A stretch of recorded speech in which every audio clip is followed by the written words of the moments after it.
Western Balkans, EU enlargement and growth go hand in hand, and we cannot say that this is a process which is just linear and it goes for more than 20 years on the same way. We have this changing geopolitics, many challenges coming around, and one of the things that we see here, want to say that EU enlargement for the Western Balkans is not just an institutional exercise. We do the reforms and alignment. With the changing geopolitics, it is a geostrategic necessity for Europe itself and for the Balkans. So probably on this context, we also stress the aspect. It's not just we get the membership integration without doing the reforms, because the market is competitive. All institutions should be in line with the EU institutions, etc. So in terms of the region, still there is around 40%, 40% of EU GDP average, 1%, around 1% of EU economy, only 18 million inhabitants. So, and what is the convergence to the EU with the average 3%? What is being for the Western Balkans, it will take quite a while to come to the average of the EU. So, World Bank report suggests 5% growth in order for 2 decades to have the catching up with the average. And there are many other aspects that are important in this field. There has been certain initiatives for integration of Western Balkans in the European Union, like the Berlin process, the common regional market, recently the growth plan, and other initiatives. And there are good things and good developments. Meanwhile, trade among the region has increased, although it's a very low level yet, but has some increase. And the focus that we expect for the future, hopefully to address some issues, are more or less the same 5 topics that I mentioned earlier, which is institutional reform, rule of law, green and digital transition, investment in human capital, regional cooperation, and last but not least, which we see is quite important, is reinforcing the public trust and accountability on the enlargement process. So we see a lot of work also needs to be done there among about the inclusiveness, and we'll have Academician Prof, Bishev, Alexander, and others. So please. Thank you very much, Fatmi. Thank you for inviting me to this meeting. I've been expecting this for several years since you asked me to be on the board of on the advisory group, and so I'm very pleased that the opportunity arose. I congratulate you on setting up this organization and the 3 separate organizations, and of course you work with, as you said, some of the best possible colleagues in Macedonia. So I'm very pleased to be associated with strategists. The topics that you went through, of course, each of them in itself is an important area, and a lot of work needs to be done, although in each area some work has been done, but really they need more attention. I'll just say a few words about a couple of them that I probably have worked recently more on. One is the area of human capital development. And one of the problems in the region is the issue of human capital. Of course, the universities have improved dramatically over these years. The number of students initially went up quite a lot after 1990, and but then, of course, it began to decline in most countries in the region.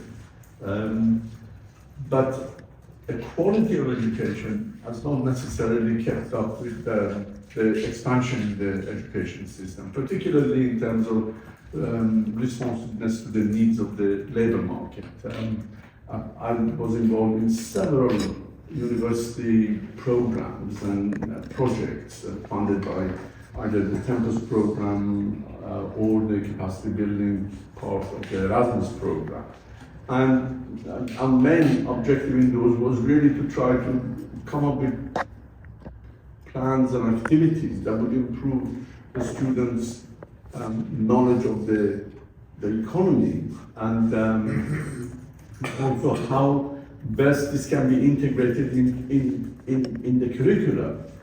For example, a simple thing that all business and economics students do is case studies. The case studies are all Microsoft and Steve Jobs and all people from abroad, because the textbooks are all examples of good examples of case studies of entrepreneurs or entrepreneurship, but they're all foreign.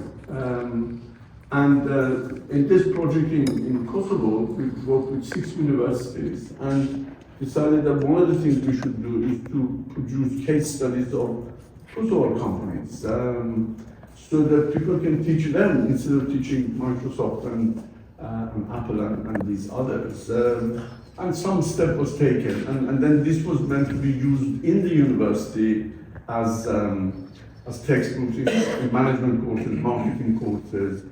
And to some extent it was. We then sent the copies of this book to libraries all over the place, hoping that other people may be interested. But it is just an example of trying to develop the link between the outside world, the economy, and the institutions. And there's a huge amount of work that needs to be done here.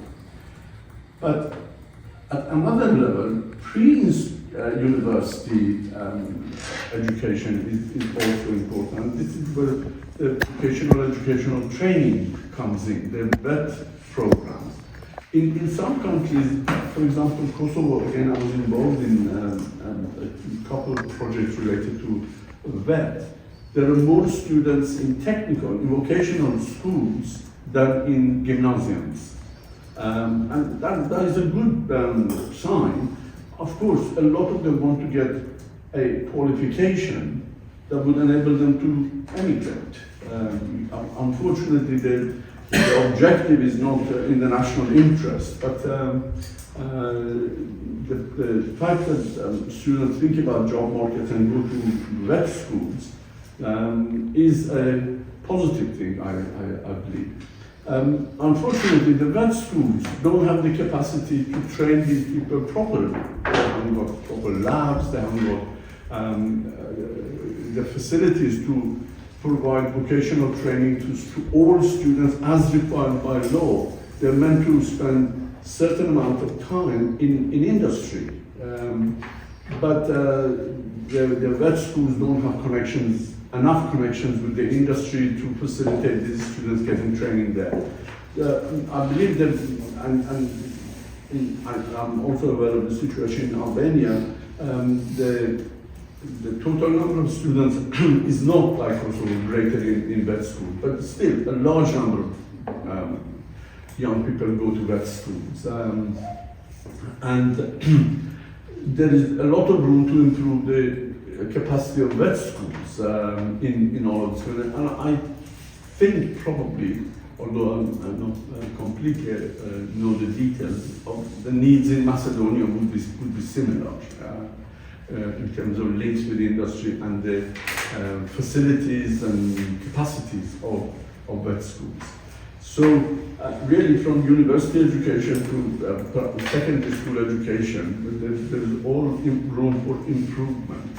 And of course there's a lot of non-university, non-degree level education.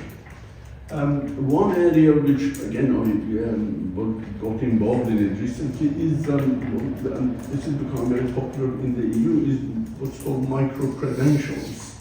And these are short courses. I mean, they're similar to lifelong learning program, but they're more focused and industry demand based. So, and this applies to people really who are actually working, but their skills have become outdated because of technological change that has happened. A lot of people who work in the banks are not familiar with the application of modern technologies in banking system. All this, and they all could do with training in the use of AI and use of digitalization in the banking system. And in other areas. I mean, the management in many places are unfamiliar with these technological developments. So there's another area which human capital can be improved. So that's one area I want to just say a few words. I'll try to be short. And the other is governance and institutional reform. The improvement in the corporate governance system is very important, and it's part of, again, the idea of providing enough assurance and certainty for particularly foreign investors. If the rules of running companies is such that it allows for majority shareholders to expropriate effectively the minority shareholders, the foreign investors will never come. You know, the good example of it was in Russia, how the foreign investors were basically, their shares were diluted by increasing the stock of capital without the approval of all shareholders. And it was possible only because there wasn't any rule against it in the early days, and obviously contributed to the growth of the oligarchs in Russia. And on the other hand, for example, in Poland, the very strict rules of corporate governance in the stock market enabled Polish stock exchange to develop, and the foreign investors would go with certainty, and the same problem didn't exist. And so it really, I mean, rules and regulations. In Kosovo, for example, as part of attempt at developing good governance, the law publicly owned enterprises, there's still a lot of companies that are publicly owned, required that all boards of members of supervisory board have training in corporate governance. It was never pursued, but the law was there. And it is important that the people at even the highest level of management are aware of the importance of these institutional reforms, such as, for example, in corporate governance, but really legal protection of minority shareholders and foreign investors, although they're not necessarily minority shareholders. Well, that's one reason why they would not put themselves in the position of minority shareholders in the first place, because of absence of guarantees that their interests will be protected. So these two areas in particular, I can see that there's a lot of room for work, and I think at various levels, the strategists can contribute to this. Thanks. Thank you so much. Okay. Let's continue then. Thank you. I think this round table, it's not round, it's again, and especially thanks for preparing the, let's say, discussion notes that you just recap and somehow evidence-based evidence the situation as it is in Western Balkan countries, and as well what are the main challenges that we can discuss today to find a way how to support some movement in this consideration. It's interesting that if we are going to see where we are, all 6 members of the Western Balkan countries are very similar almost in all, let's say, challenges. With some specifics, with some different questions, problems inside, but in general, and especially in level of governance, institutions, let's say in economic convergence, in all these parameters, we are very, very close to each other. I want to not be repeated with Professor Hashi because he already mentioned the main capital need for investment in human capital. I will address a little bit about institution strengths and good governance. So what would be something concrete for being better utilizing the resources there. And in that consideration, I want to refer to the initiatives that you have set up this institute. What could be done from, let's say, our side, from the institute side. And I want to link this with a very yesterday's discussion. Yeah. How the, let's say, academia, researchers, different think tank can help the policy makers to support with the concrete issue. 2, 3 things that were mentioned there, very relevantly, I want to repeat some of them. It was that if we refer, because there wasn't some politicians, even the ministers and governor and so on, and they do recognize that they need and they do accept this kind of preparation for preparing their policy making. But they always say that they have not on time when they need. Because they are discussing today for some issues, and if you're asking from universities, traditionally we can start doing something, but we'll do that after 2 years. Yeah. And it's time gone. So that was the harmonization, and what will be this gap bridge?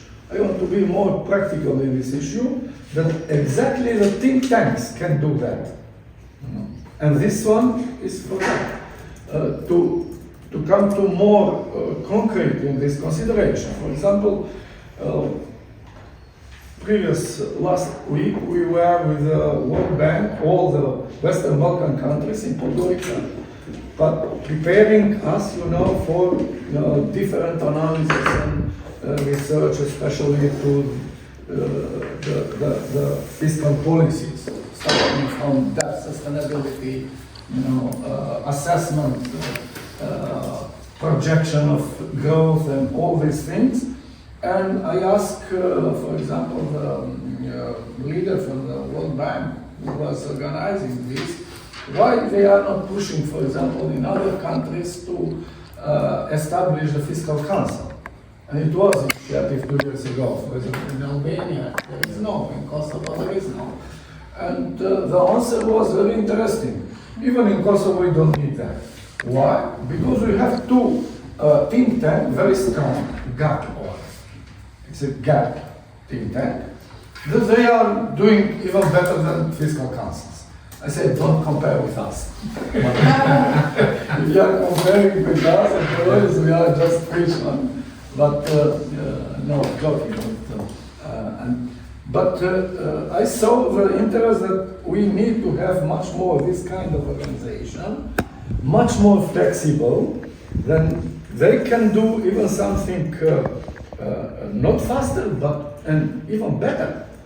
Because usually, traditionally, research institutes and as an economic institute, as a member of Curie and Methody, big university, big institute, they have profiles, they have a lot of resources. But if you are deciding something to do, then we can expect it after 3 years, the results. And the timeline of the policy makers is very short compared to, if they are asking, for example, here to be done something, maybe it will be after 3 months or 5, 6 months something preparing. In that level they meet. Traditionally, we are running a lot, you know. We, as a university in Southeast University, Professor Fatmir is our member of academic staff there, and he knows that we are currently doing very well with the research, and even publishing in Springer, you know, the best publisher in web science, and so on. But again, all of them cannot be useful for those who need that. This is one issue. The second issue, and I will stop there, the second issue is channels of communications.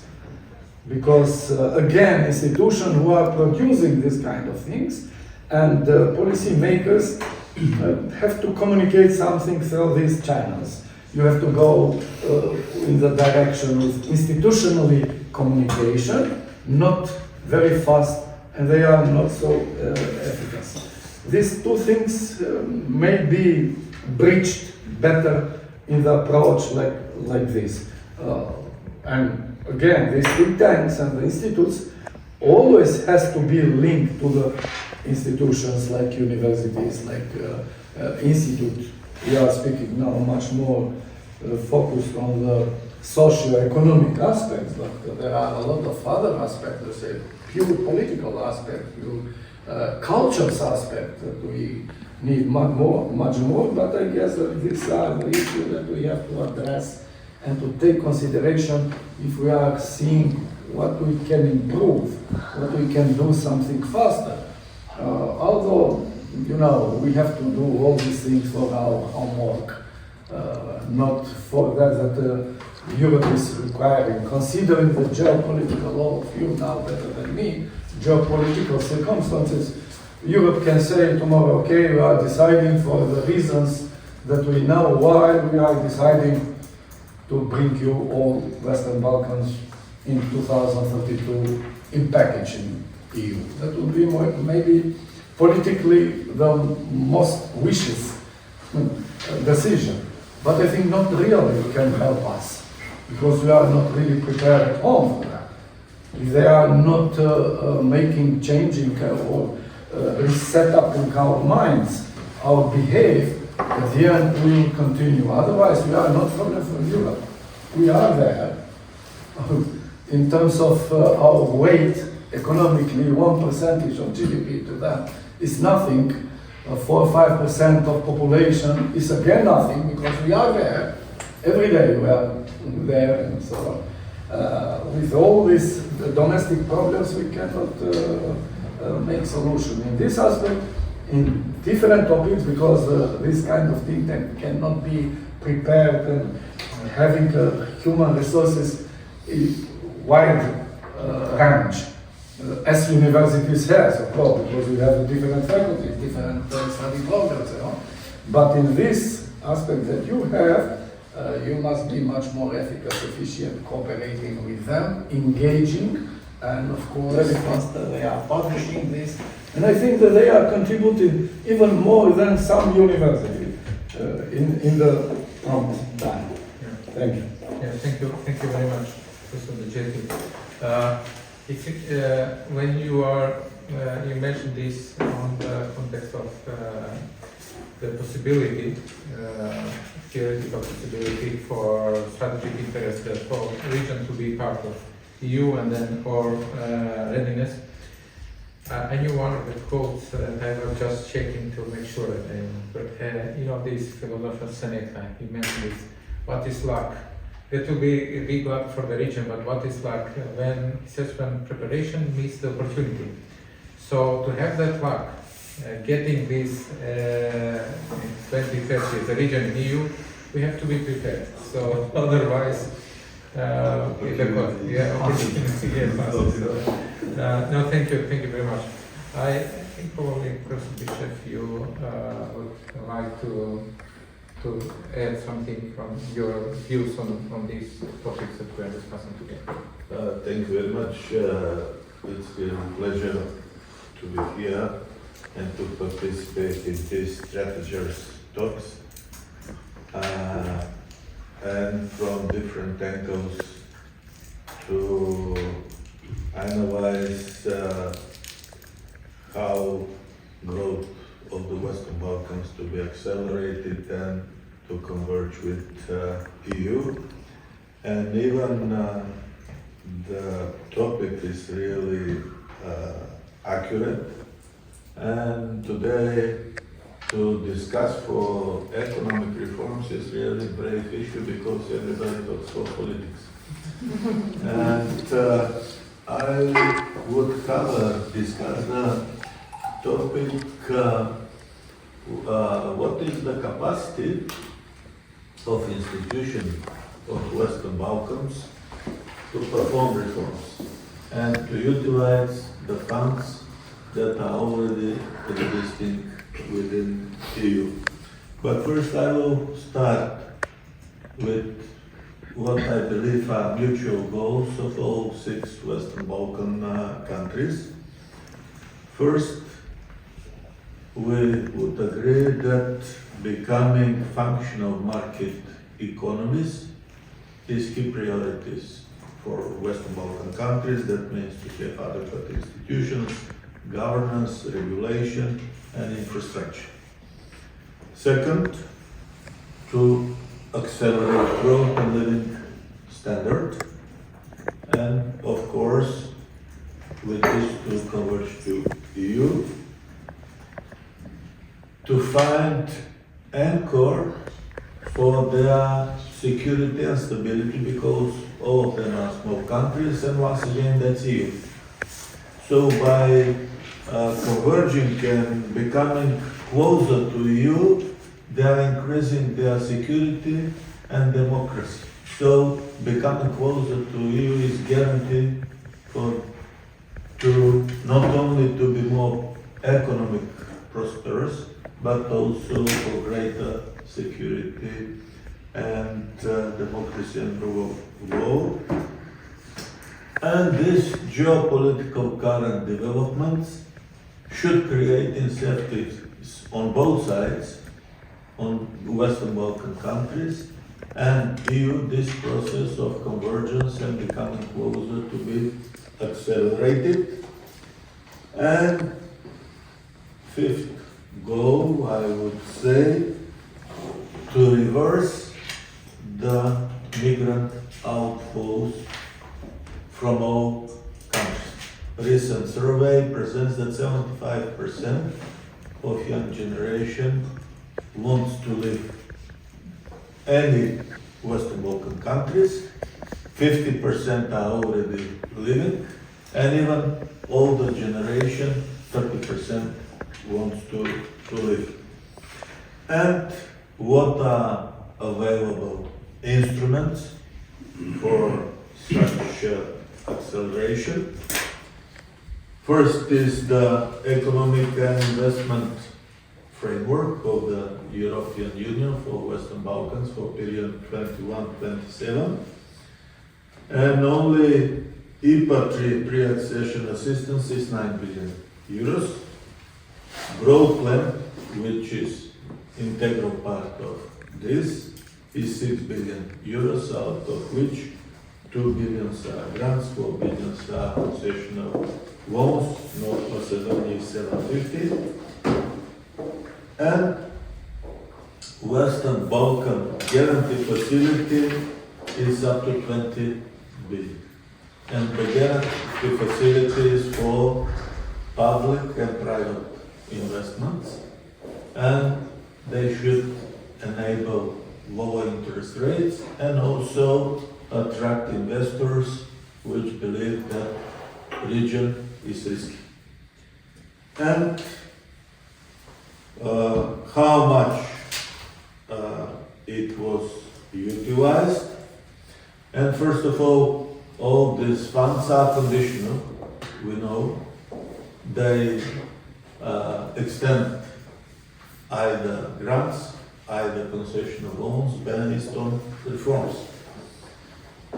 And the growth plan funds are based on the strategies that each country prepared and agreed with you, and based on the assessment of DGNS and different EU commissions.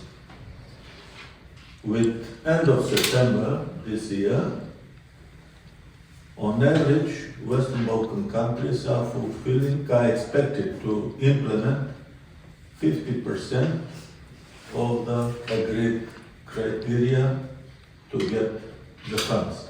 Albania will fulfill around 40%, 16 to 22. You were checking the video. You have something you want to put there? Or you think? Well, it's public, Yeah. but I should check. Yeah. And, but it's public. It was presented in Zagreb 2 days ago. Yeah. So I get from Zagreb. So Albania is assessed to fulfill 16 to 22 out of 41. Montenegro 12 out of 25. North Macedonia 4 to 6 out of 21. And Serbia 6 to 9 out of 18. And what are expected funds that should be drawn down based on this fulfillment? Albania 75 to 107 million euros out of 250 million euros. Montenegro 20 million euros out of 52. North Macedonia 15 to 26 million euros out of 88. And Serbia 100 to 150 out of 300. What this and guarantee facility is utilized with 10%. So what we can conclude that irrespectively whether the governments in Western Balkans are liberal democracies or conservative democracies or a little bit with authoritarian regimes, they have very low capacity for implementing agreed reforms. And it's lacking enthusiasm, and it's lacking dedication and commitment. And the key for converging and achieving their goals is how to strengthen institutions or to outsource institutions in Western Balkan countries.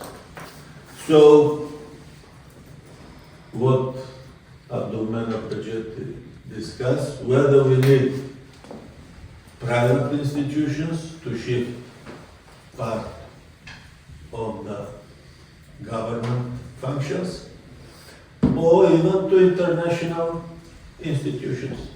For example, Macedonian sky now is protected by Greek defense. Why we not to outsource part of Macedonian institutions or part of Western Balkan institutions? And what are other developments which can contribute? And Mr. Bexheti emphasized that Western Balkan countries need to reach 5 to 6% GDP growth in order to converge European Union living standards in next 20 years based on the World Bank assessment. So that means in parallel with reforms, increasing competitiveness and convergence to Europe, EU, we need also cooperation with our neighboring countries, which means common origin market to be completed. An expected effect based on calculation of World Bank is that only this measure will accelerate GDP growth by 1%. Also, some measures for cost reduction, and one of this is already achieved by 3 Western Balkan countries, that is becoming member of single euro payment area.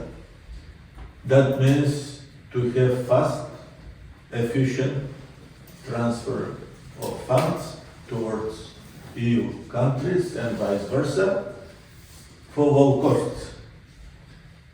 And not only for businesses but also for citizens. Montenegro, Albania, North Macedonia and Serbia are already in SEPA, and it is assessed that the effect, long-term effect only from this measure would be between 0.25 to 0.5% higher GDP growth, under the assumptions that domestic banks transfer these effects to local economic agents.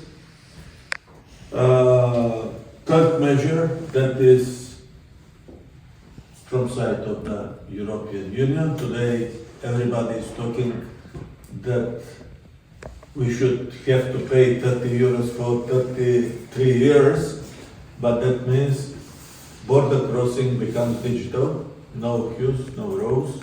That means once we are in the system, electronic system of identification of European Union, that means transfers will be paperless, and also full implementation of green and fast lines for border crossing. Of course, infrastructure and connectivity. This is once again connected with efficiency of utilization of funds from EU for infrastructure in order to accelerate transport and transfer of goods, services and information. And also on the agenda is in 27 to 28 abandoning roaming costs between Western Balkan countries and EU.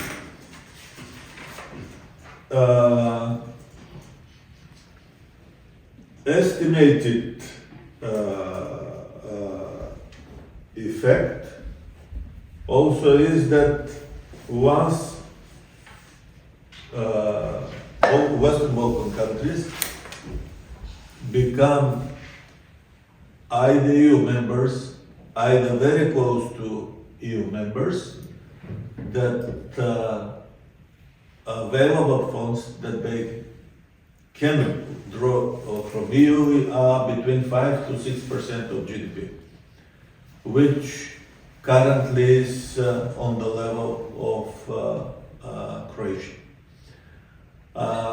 And this should be significant boost for the growth.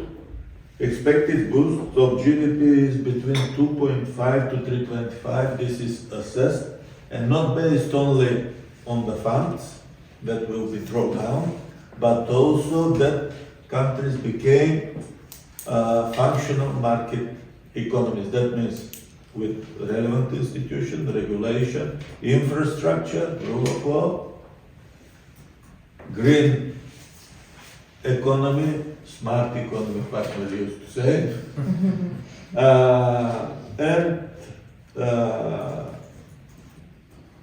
it is also expected that at that point of time we will reach the peak of migrant outflows, and the reversal would start as currently in Bulgaria and Croatia, which are now becoming net inflow migrant countries. So the key question is how to raise our voice and to make bigger pressure to policymakers for implementing reforms and policy-oriented reforms. Thank you. Thank you, Professor. It's it's helpful to have also some facts there that you refer to. So after this call, we'll share the link so we can look at this data used for our further research. We have some, Alexander has some graphs I have them here. So, Alexander, you... The world is becoming more and more fragmented, and it seems that trade will continue to flourish within trading blocs, within Western bloc and within, let's say, Asian bloc led by China. On the next slide, we see that this geopolitical fragmentation is even higher than the Cold War, if we believe the quantification attempts by some recent empirical studies. So this is also a call for a very cautious approach when dealing with the global major players, because they are now very sensitive, and the damage for smaller economies, satellite economies, can be much higher. Returning to our European context, Biljana, if you can show the next slide. Returning to Europe, there is... I was ready, but you took over my... There is mounting empirical evidence that suggests that the loss of GDP per capita due to delayed EU accession amounts approximately to 1/3. So, put differently, the country's GDP per capita would have been 1/3 smaller had the country not joined the European Union. This is based on this synthetic method. But it's not only GDP per capita, it's also lower productivity, weaker health, weaker education outcomes, and Standard of life. lower standard of life. The second point I would like to raise is that it was also mentioned by Professor Bishev, the European Union offers very strong financial support through the structural and cohesion funds to less advanced regions in the European Union. It is much more than the enlargement support for the EU candidate countries, and this symmetry makes real convergence even more difficult. Another concerning fact is that even this enlargement package is not entirely used for speeding up the European convergence. And then we go to the roots. Why do we have, let's say, lower enthusiasm for EU integration reforms? What would be the reasons for this weak implementation of the Western Balkans reform agenda? It's about institutional preparedness and political commitment. The stagnation of reforms would undermine public trust, diminish the credibility of the accession efforts, and my concern is that some political and business elites appear resistant to EU integration. They act as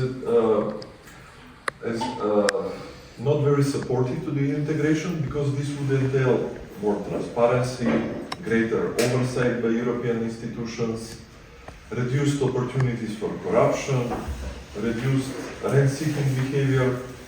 So they do not have sufficient incentives to pursue these reforms, and this is really concerning.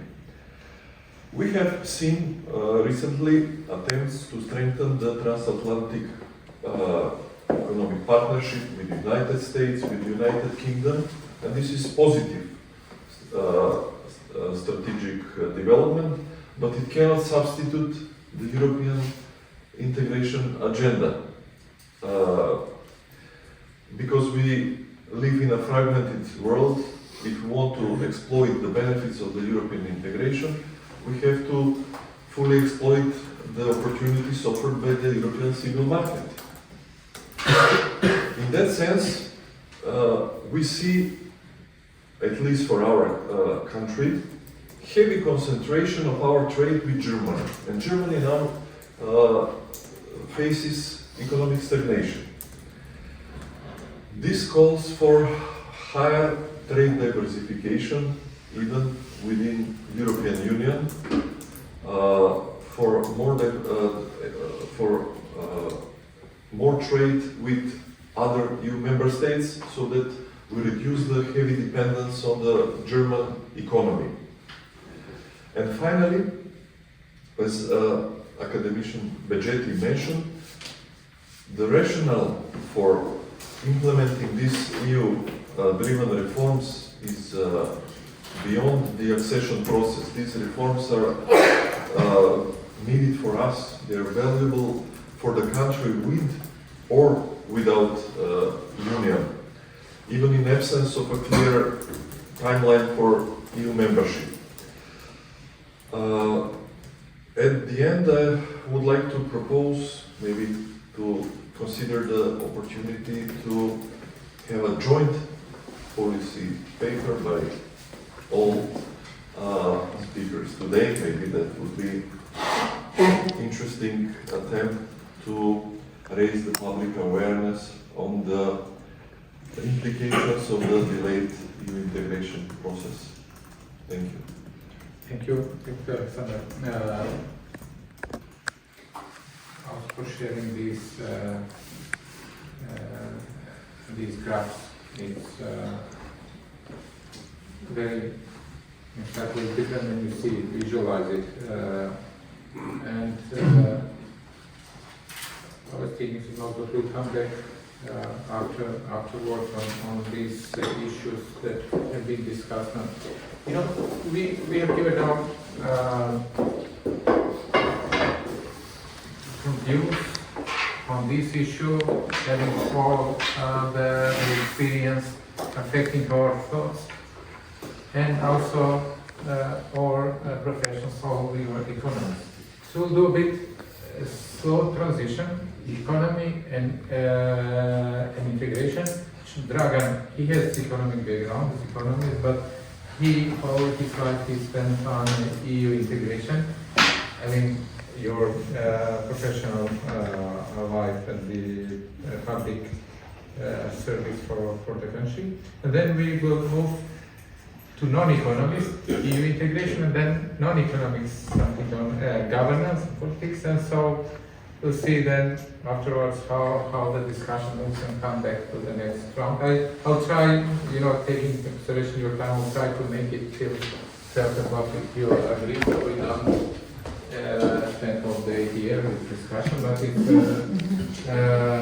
it's a good opportunity to exchange some views with us. So Dragan, maybe, you know, do this transition from economics now to the new integration enlargement, and then we continue with Greek. Yeah, thank you. Thank you. Thank you, Professor. First of all, congratulations to strategists for organizing this this morning, Saturday debate, and getting around this square table of very prominent experts in this field, the economy, but also the integration process, because we have been together for many times at many debates, many events similar or this type. So I was listening very carefully. Of course, whenever you come to this kind of event, you have some concept in your head. Unfortunately, after listening to all the interventions at the beginning, that concept had to slightly change during the debate. But anyway, I will start from first from the title. It's the Western Balkans, EU enlargement and growth in changing geopolitics, and we may take this in the reverse order. It's first the geopolitics and everything that is happening at the geopolitical level, and then it's in the enlargement, in political terms, growth in economic terms, all intertwined and mixed together, and then it's Western Balkans, and beyond that is the national level, because these are the more or less three elements that I would like to address and to contribute, let's say, to the discussion, open for further discussion during this debate. First is on the geopolitics, because everybody understood, and particularly the speakers that have spoke already at the beginning, We were talking, or the professor was talking about human capital, labor market economy, and then Bexheti as well, governance, institutional reforms, which institutional capacities. Professor Stoikov also addressed some of these points. So we're always talking about human capital. We're always talking about whether we have institutional capacities, and institutional capacities, first of all, means human capital in place. When I say in place, I think the right people at the right positions, because that's what matters. That's what makes the institutions more efficient and more effective. And therefore, coming back to my first point, the global changes that are happening with such a speed and of such a magnitude that is nothing similar seen like from the Second World War. There were a lot of turbulences between the World War II and today, but not on this scale. It's obviously that the things are changing so heavy and deeply that it's very difficult to follow, particularly after Trump took over the presidency in the United States, and everything that follows after that, that has hit not only the economy, starting with tariffs, but now also the security. And security is number one. If you have peace and if you have secure interactions and, between the states and between the regions, then we can talk about the economy and the development. If the peace is not there, then it's very difficult to talk about anything else than peace and how to maintain, in this case, peace, how to solve all the troubles and wars that we have much closer than we think that they are, not to mention Ukraine and Middle East. And there is a need for political understanding of what's going on at the global scene. So despite the fact that we are a very small country and we cannot have a direct impact on all these global changes, there is a need for our political elite to understand what's happening, so that we have decisions on time and in the right direction, so that we keep not only the peace, but also the perspective and prospect for our economy. Two is what's going on in the EU. It's not only about the enlargement. EU is also changing, and it's changing rapidly. If you look at the State of the Union of Madam von der Leyen from the last year and this year, it's a very different thing.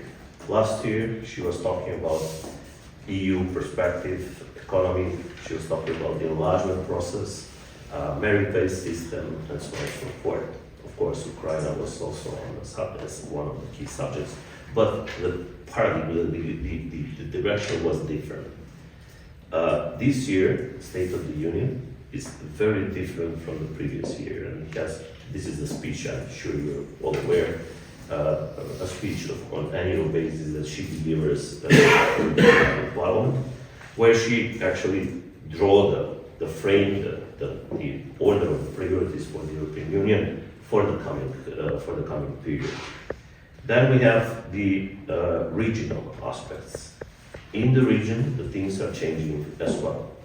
So the understanding of what's going on in EU, again, going back to the political elites, because we do discuss, and this is a very legitimate discussion to talk about the institutional capacities and the human capital. But first and foremost, we need the political leadership. So the political leadership that understands the global changes, the EU shifts in the policies, and the regional happenings and what's happening at the regional level, so that the political elite can react with the proper decisions and policies at the national level. And this is also changing. We had elections last year, parliamentary, now local elections, maybe some early elections next year, or I don't know what kind of elections. And our political elite is focused only on elections and elections, which is perpetuating problems more than solving problems. we need stability. So this is also something as a message for political elite that is coming from different sides, maybe understood, maybe misunderstood, maybe not understood at all. So this is my first point. Political elite understanding of the changes global, EU, regional, and at national level, to be reflected at the national level, so that we build sustainability and resistance to negative, let's say, effects from abroad. Second element that I want to focus on, just during the discussion, I already mentioned State of the Union, a bit more on fundamental views and how she reflects the EU future this year, next year, and the years after. As I already mentioned, the shift in the EU is on defense. So the defense was the first element to be discussed and to actually explained by her what the investments will be done in the defense policy, how the defense policy should evolve in order to match all the changes in the Euro-Atlantic relations, plus the changes that are obvious in NATO. So defense also needs, no matter how small we are members of NATO, and we do have twice a percent to the turbulent or let's say the wars that are ongoing on a daily basis, and they have their effects on us. So defense was her first message. Then is competitiveness, something that has been launched as a policy last year. Here I can mention Mario Draghi report. I'm sure that you are also very not familiar, but deeply involved, deeply analyzing what's there and how that will affect the EU economic policy. Then it's Enrico Letta's report on single market and strengthening of the single market. So this is the second very important analysis document that drives the policies of the European Union for the next period. Then we have the ex-president of Finland, Mr. Niesta, a report exactly on the security issues. So putting together competitiveness, single market, security of the European Union, because of the citizens of the European Union. And then we have the new policy for agriculture. If you look into the letters of Madame von der Leyen, letters that she has addressed to each of the commissioners, these are the 4 key analytical documents that she is referring to, and she is referring to those documents also, or the policies, the evolution of these policies, into State of the Union. State of the Union, now just moving a bit to enlargement.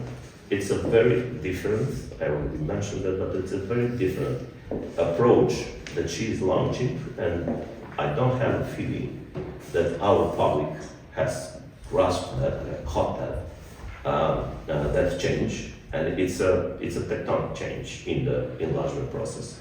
So she's talking about unification. It's not a new word. We have used this unification approach in our speeches.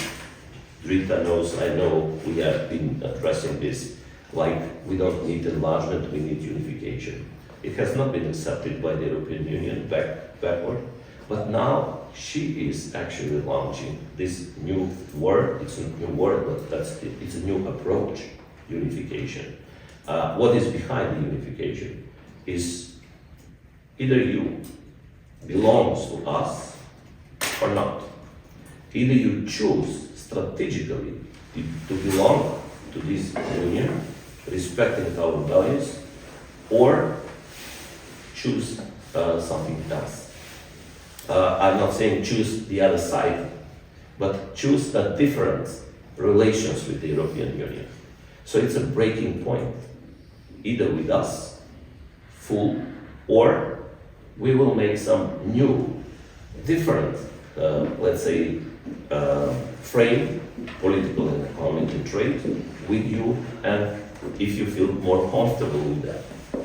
And this is a very important point, particularly for us, because I think that we are somewhere in between, at least as I read the messages from our political leadership in the last period. Then she was talking about dynamism, a momentum, and dynamism and momentum is something some of you have been already politicians, and some of you are still politicians, and you know that momentum in the politics is very, very important. Either you take decision at the right moment, at the right with the right decision at the right moment. Either you may take the decision, the right decision, at the wrong moment when it's too late or too early. So we have to choose now and to use this momentum. It's Montenegro, it's Albania, it's Moldova. Either we join that group, or we will be left with Bosnia and Herzegovina, Serbia, and Kosovo, which no one wants, because that means you are in the group of troubled countries. I'm not mentioning Ukraine, because Ukraine is a sui generis case. Ukraine is completely separate and should be looked in a separate way. But Montenegro is already with one leg in the EU. They are closing the chapters. Most probably they will close all the chapters the next year, and they are step in. Albania has shown how it should be done. Albania has done something that no other country did before. In less than 1 year, from October last year to October this year, okay, 1 year, they have achieved to open 5 of 6, and most probably all 6 will be open until the end of the year, and they will immediately start with the interim benchmarks and then closing benchmarks and closing chapters, which means that the projection in normal circumstances, or in these circumstances in which we are, is that they can close everything until 2027-28, and 2030 is achievable goal for Albania. So they did something that, for example, for Montenegro and Serbia was unimaginable, because Montenegro started 2012, Serbia started 2014. So Albania did the same thing in just an year, 1 year. So that is a clear signal. If you are dedicated, if you have good decisions and the right decisions at the right moment, you can move fast. And for us, that means that we had some meetings in the last few months with the high-level politicians from different member states. They said, so they do believe, that if we take the right political decisions, we can catch up quite easy with Albania, not so easy with the Montenegro, because Montenegro is already at the end of the process. But this should be the main goal of our political leadership, no matter whether they're in the government or not. At this moment, those that are in government definitely needs to take these decisions. Diversification is the third word from von der Leyen speech, State of the Union, because she started talking about diversification, addressing not only member states, but also the candidate countries. Diversification is, let's say, mirroring the gradual integration phase in key. Diversification already exists within the European Union, but it has never been applied to candidate countries. In other words, her message is, if you don't want or you don't have a political capacity to follow or to use the momentum to follow the integration process, then we can offer you a diversification. We can offer you to pick up and to choose in which area you would like to cooperate with us, to be integrated within the European Union, which is different from full-fledged membership. So that's what I'm saying, these elements from State of the Union are so important and deserves very, very deep analysis, so that the political decisions, once taken, are the right one.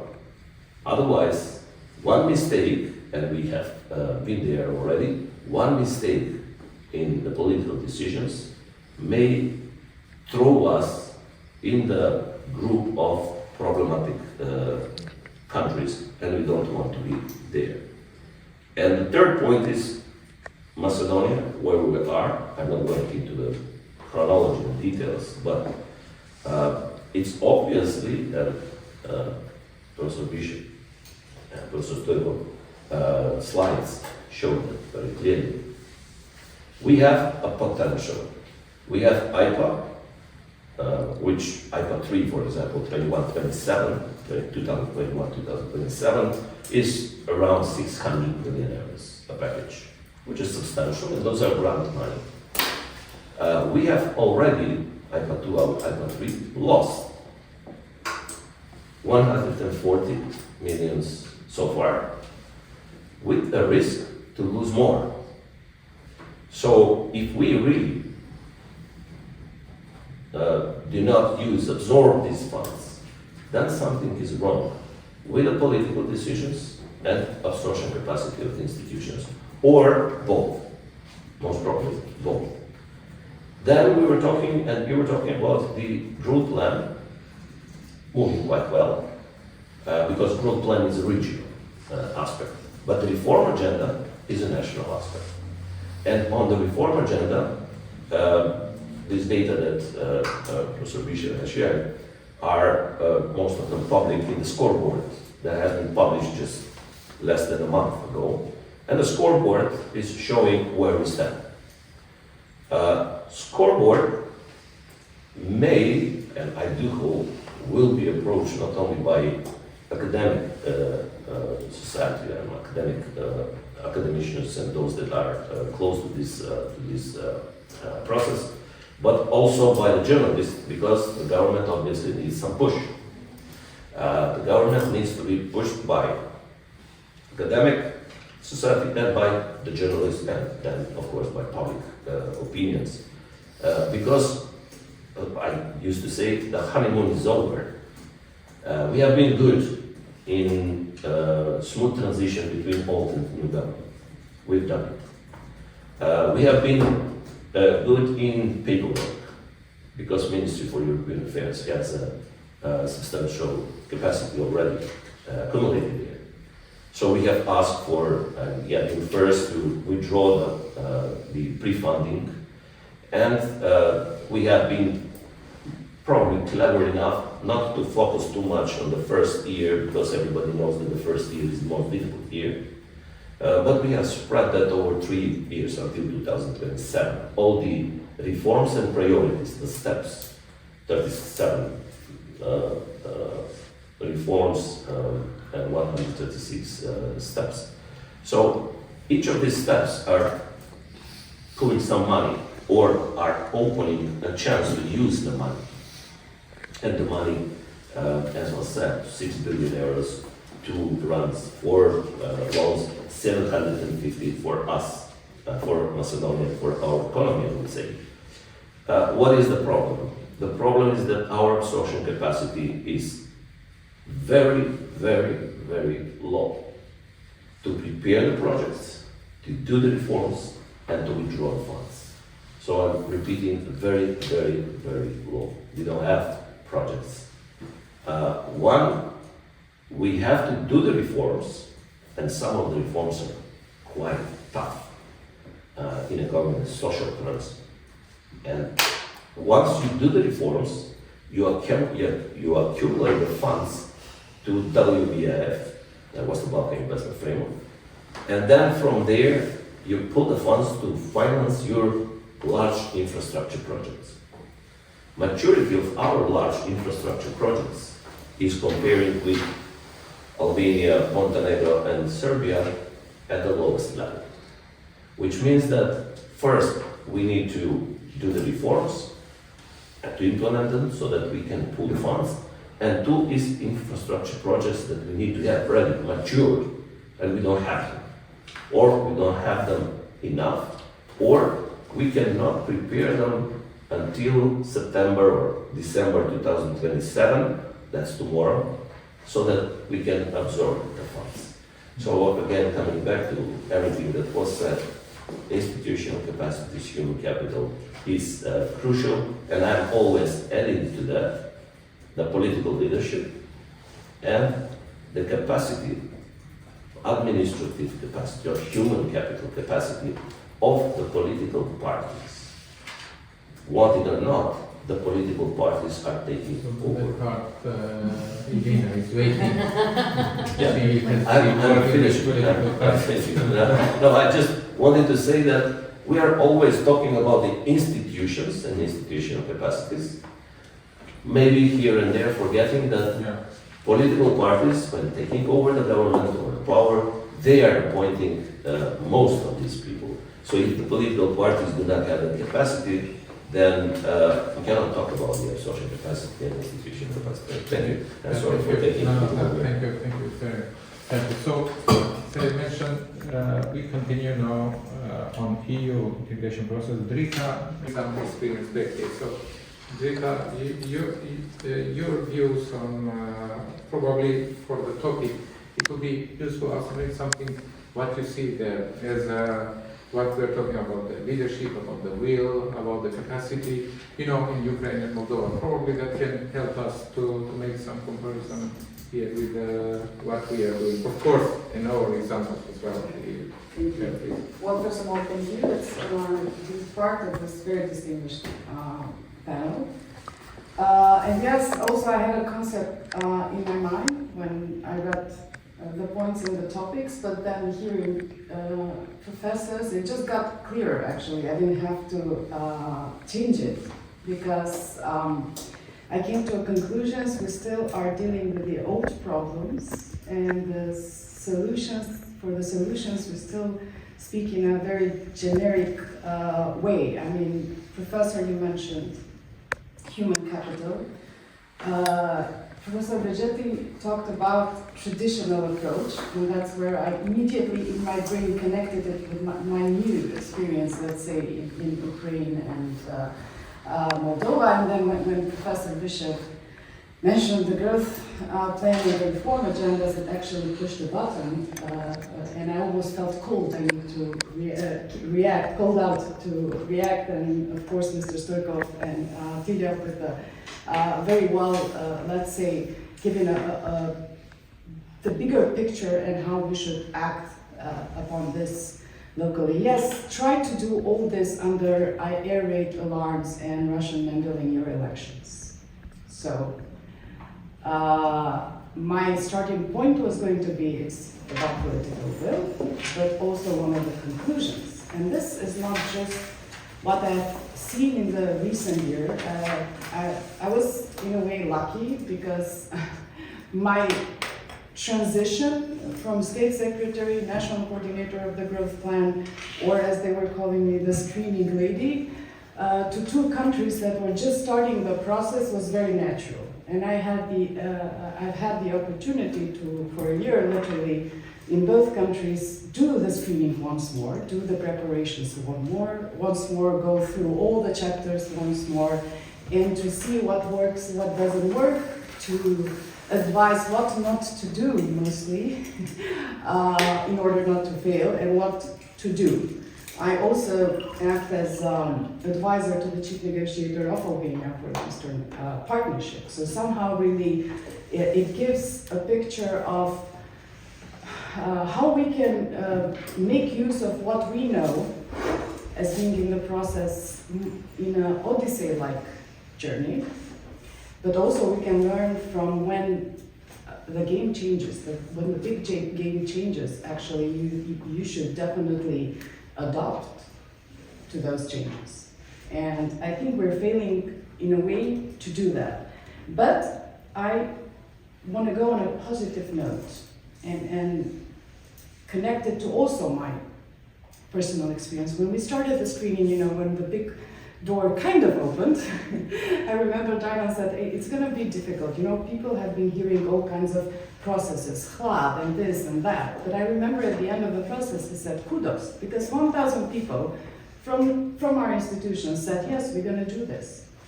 So when there's a strong political will, I'm not saying we have all the capacities, but we do have the capacity, at least for a certain period of time, to make a big lab. And we stopped there.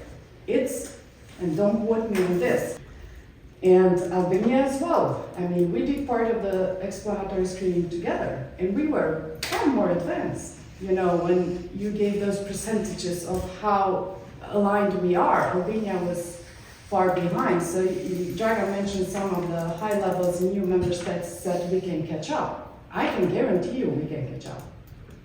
Oh yes, if there's a strong will, because we already have the platforms, we don't need to reinvent the wheel.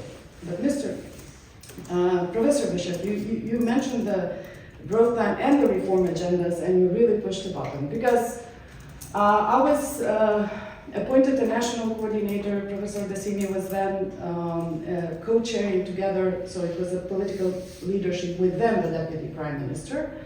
And it was between in between two elections. So the process was going parallelly.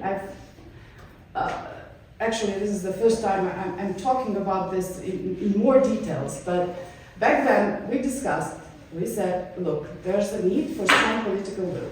My only motive was, at the time, not to get stuck with Bosnia. It looked very impossible to the Commission as well. I said, look, we have the structure, here's the political will, I will lead technically and practically this work, but I would need your support as well. And also, I would kindly ask for, let's say, Chatham House rules here, but how it's done, it was that all necessary elements and the formula for success were used.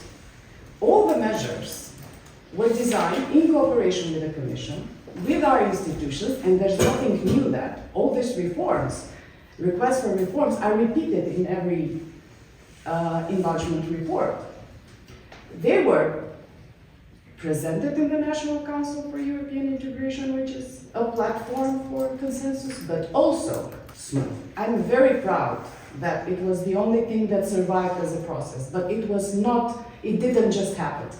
There were four elements that were very sensitive, and we agreed that those will remain open, so whoever takes over to decide how to move forward. So it was a will on all sides, all stakeholders of the country, to have this instrument and to use it. And hearing today that the implementation is going slower, it's a bit disappointing, let's say. I was also asked to do an analysis and recommendation how the civil society and other stakeholders can help all the process in the Western Balkans to move forward. And one of the recommendations was that I provided not to act as watchdogs, but actually as partners.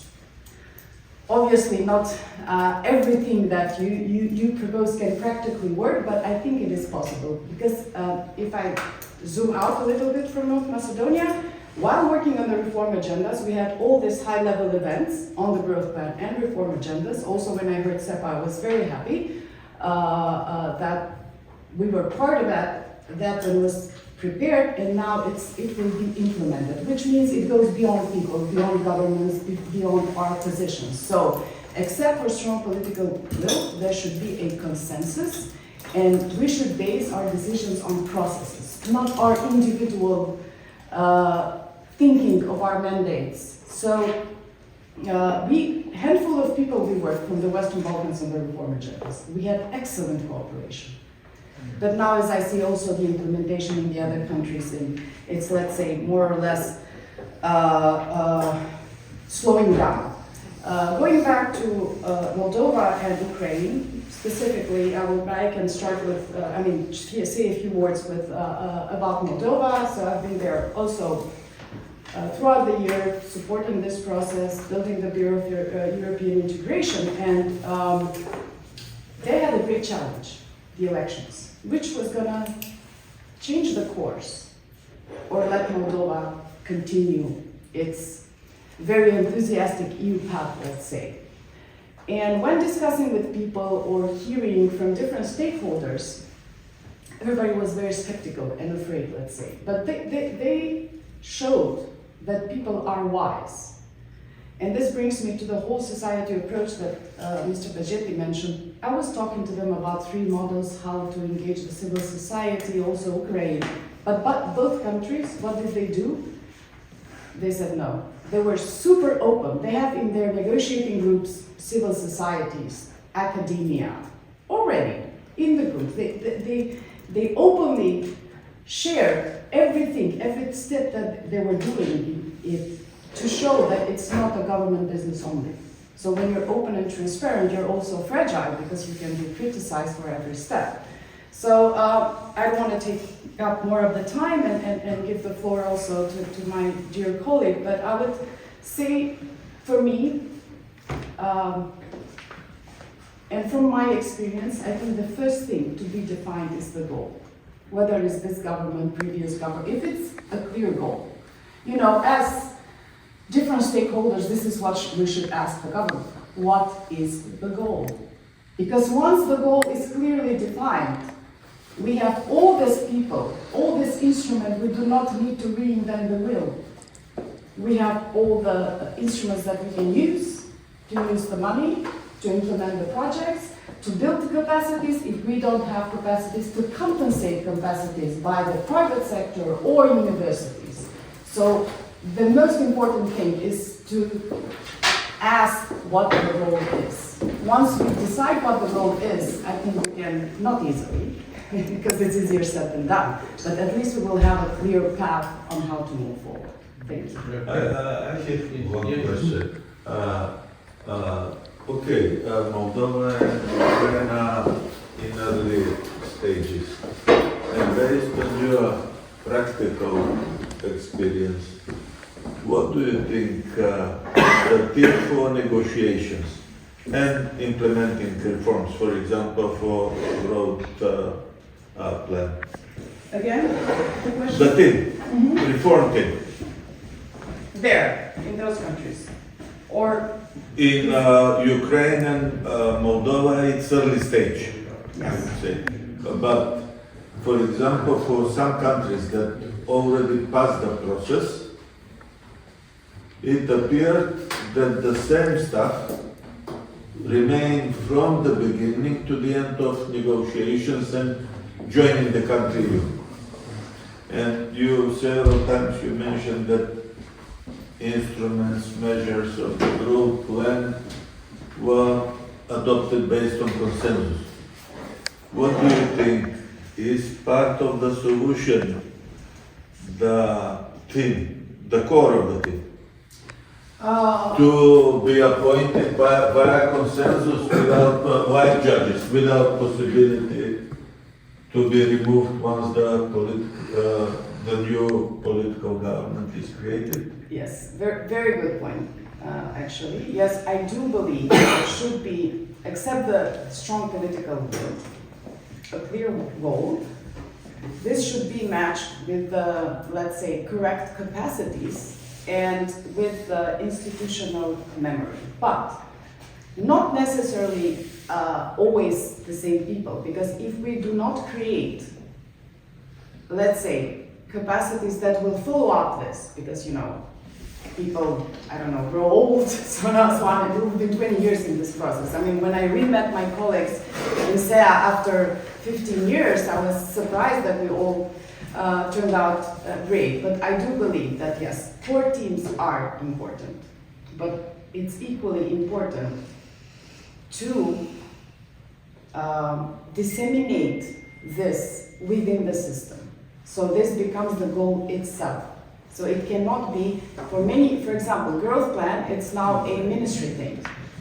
No, it has to be, you know, we started the process there, we went fast because those were the conditions. The Commission and us, we had to go very fast. So in a way I can say that it was a little bit closed and fast-forward process.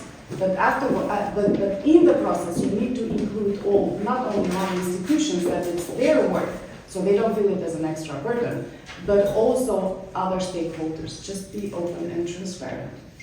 And once you are open and transparent, you become accountable. About the capacities, and you said that they are using the process. I remember the day when I was presenting the guidelines to Moldova, how to prepare the reform agenda.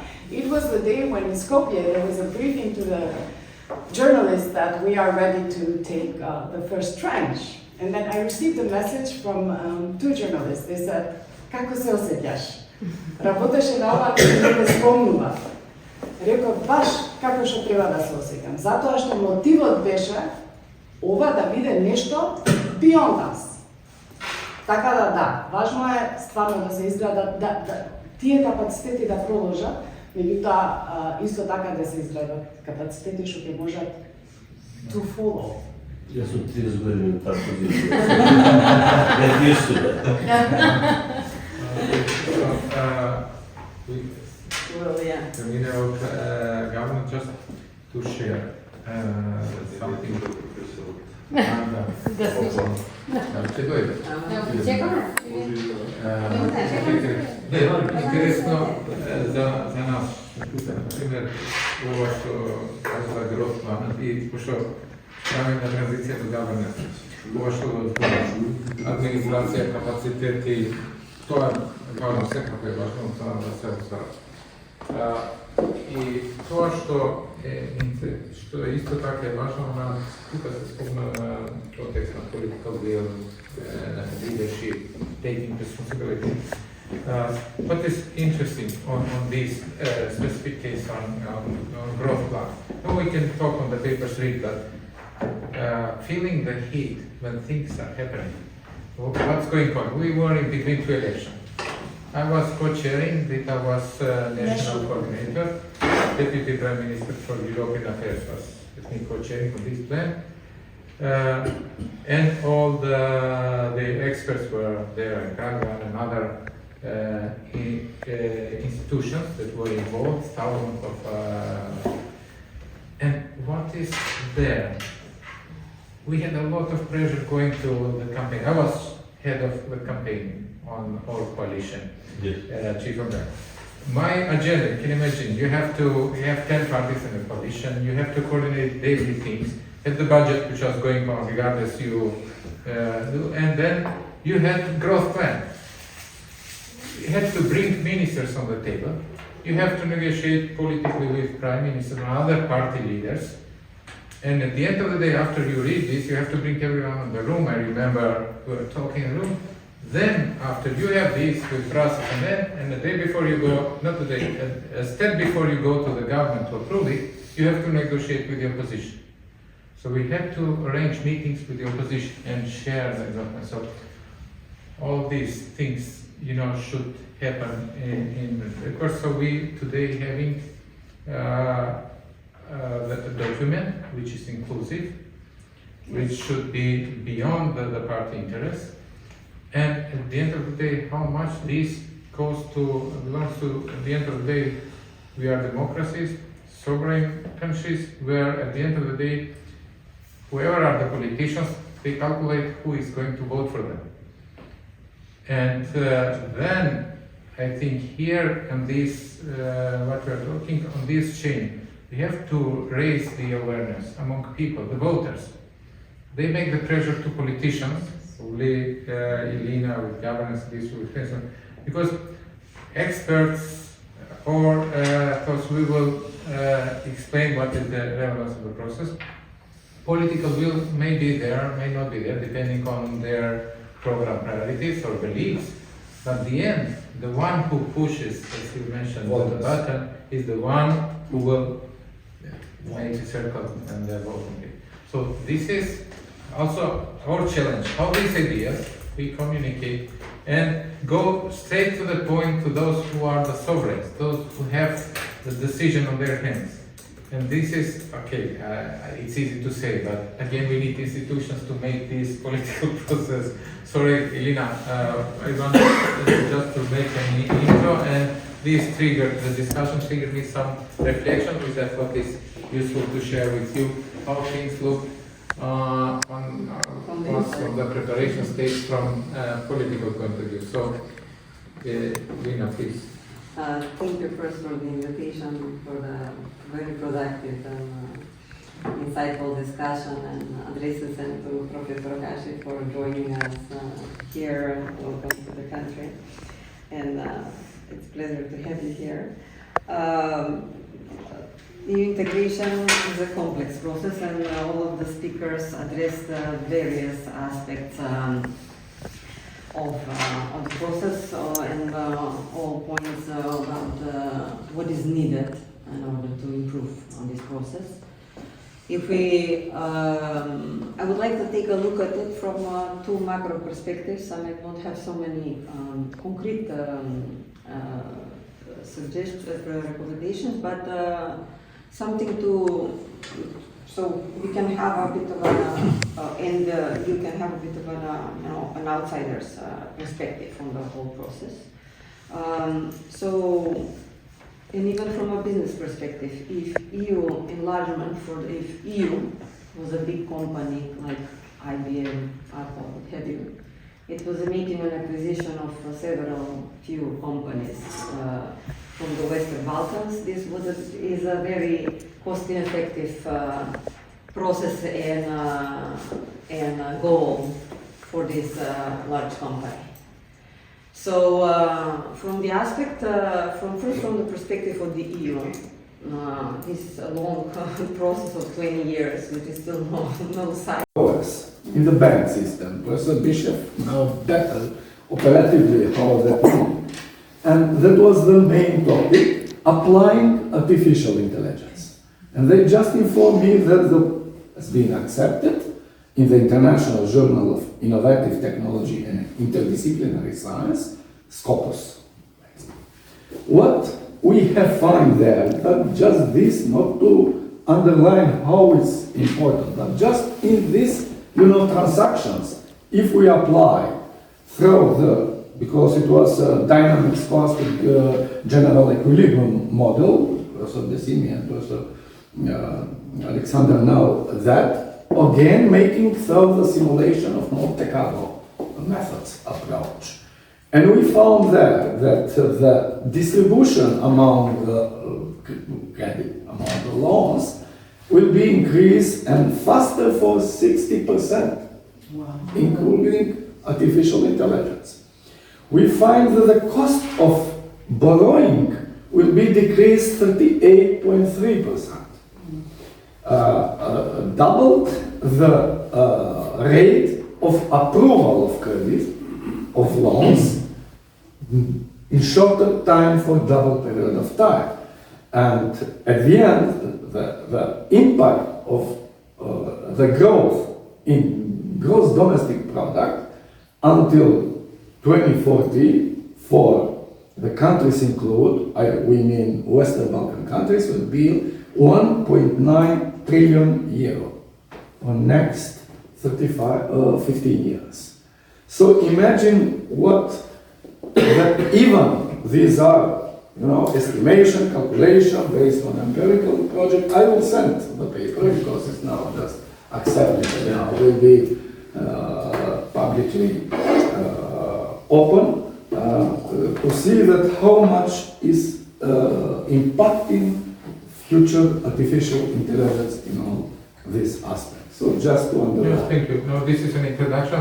We'll be on the next gathering on digital transition and impact on growth. So since we are at the end down, probably Diana, in few words, just share what you were on the last Quadruple Helix process, and then if there are some more interventions, you are welcome. Otherwise, we can wrap up. Which was part of the development process, the development process, so they produced the policy recommendations which will be given to the policy leaders at the Berlin Forum in the UK, and I think this month, it will be this month.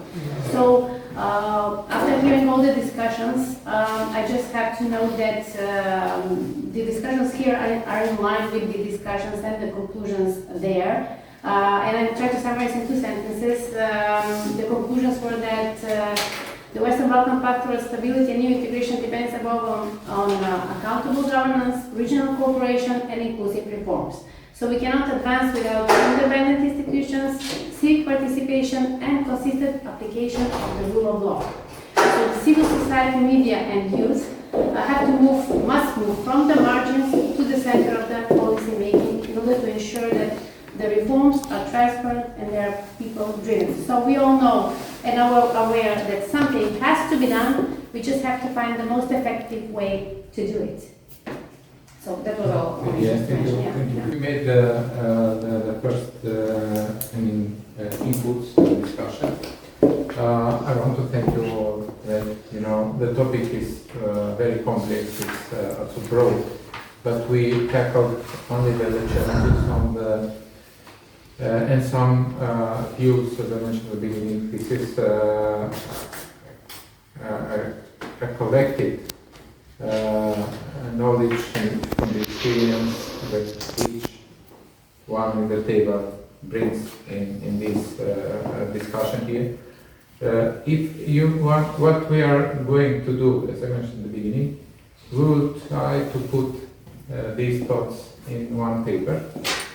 Of course, the best way, and also would like to, then it will be published, we'll share that with you, but in meanwhile, in terms of increasing the impact and sharing our views with wider public, we do this on LinkedIn, we'll make some, some statements, and the best way, so we don't guess or we don't miswrite, if each of you want in one paragraph, before we go the paper, will be your quotes with, as we have been discussing, we'll take some,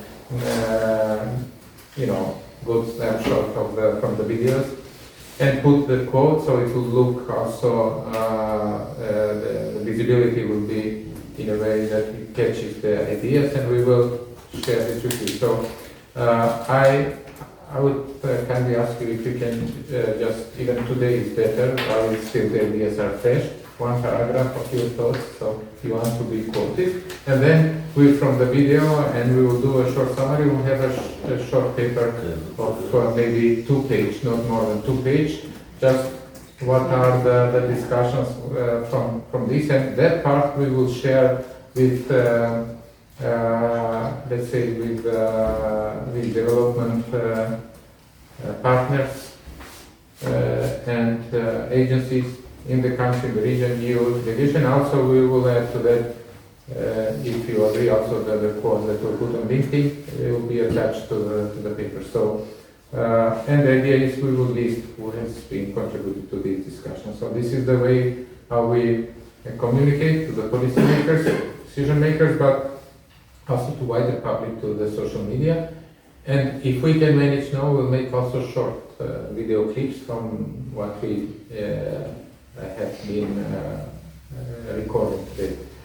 So for this intervention, I just wanted to give you an idea how this will go afterwards, so we make sure that we can have some more impact. And as the topics are coming, we might see some of you back with other topics, depending what the setup will be. I think that can be one way of making the police hear. Any further discussion? Yes. Sure, not Yes. discussion, maybe just a short intervention, also inspired by you, as we focus more on recommending to the EU, and this will bring me to quote your quote, Mr. Bexheti, on what the luck is. I fully agree, there should be a recommendation to EU, which also probably learned from this enlargement, but we imagine if you recommend, while you fulfilled all the obligations, your obligations, not obligations towards EU, and we do have those platforms, we have the roadmaps approved. I don't think we have implemented anything from that. Still not approved. The process. But, oh yeah, you see, but we have roadmap, which is a clear roadmap. The rule of law, public administration reform, which Mr. Bishev, on your comment, should the same team continue? Yes, in the public administration reform, we have pretty specific reforms on how to do that, and the function of democratic institutions, and then the growth plan. So in order to make credible, let's say, recommendation to the EU, it would sound much better and convincing if we are actually fulfilling what's good for us, and which actually will be at the end of the day good for our citizens. Yeah, thank you. Could you have something to add? No, I think it's good transfer of strategies based on this discussion to get some summary of days in order to see how we sound to them and what do they believe are the crucial messages. And together with this one paragraph from our side, I think it will be okay. But I fully agree with the approach that mainly we should focus what we can do instead recommending what you should do, because what you should do we cannot influence. How to say, I fully agree. Actually, what Mr. Tiller said, we should carefully listen what Ms. von der Leyen is saying, and that's EU strategy. And it's, as a small country and a small EU region, less than 1% of GDP of EU, it's given for us. And we should treat this as exogenous variant. Introduce in our model. And put in our model. Professor Hashi. I just thought really, just very briefly, the issue of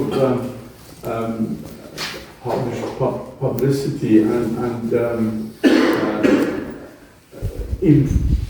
informing the public and getting the public involved. And whether it's, you mentioned the LinkedIn mechanism, but things like, a policy brief that could come out short, 2-3 pages on various issues that basically this think tank can produce on a regular basis. Because that can influence in government circles, but also raising public awareness about these issues. I mean, if the public know that how politicians by dragging their feet have damaged the country's potential for EU membership.